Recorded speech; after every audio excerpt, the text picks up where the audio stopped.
यहाँ चाहिँ एउटा क्वेसन हेरौँ है त in how many ways can the letters of the word deterrent can be arranged so that the repeated letters do not come together भनेको छ होइन हामीसँग के छ अरे त भन्दाखेरि चाहिँ एउटा डिटरेन्ट भन्ने छ अरे अब यसमा चाहिँ हामीलाई छुट्याउने हो भने TANTTRREE यो भनेको रिपिटेड लेटर्स भयो नि त रिपिटेड लेटर्सहरू चाहिँ के हुनुपर्छ सँगै हुनुपर्छ भनेको छ क्वेसन के अरे डु नट कम टुगेदर भनेको छ तर हामीले चाहिँ सँगै हुन्छ भनेर एज्युम गरेर निकाल्ने अनि त्यसपछि टोटल माइनस त्यो सँगै गऱ्यो भने सँगै नबस्ने बेला आउँछ हो अब सुरुमा त total number of permutations is equals to कति हुन्छ त भन्दाखेरि यहाँ 9 वटा छ यसमा 9 वटा टर्म्स छ होइन अनि त्यसपछि दुईटा रिपिटिङ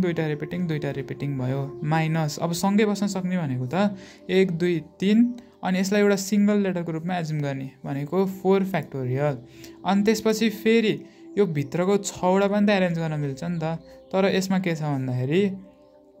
रिपिटिङ छ हो 4 फ्याक्टोरियल अनि यहाँबाट चाहिँ 43200 आउँछ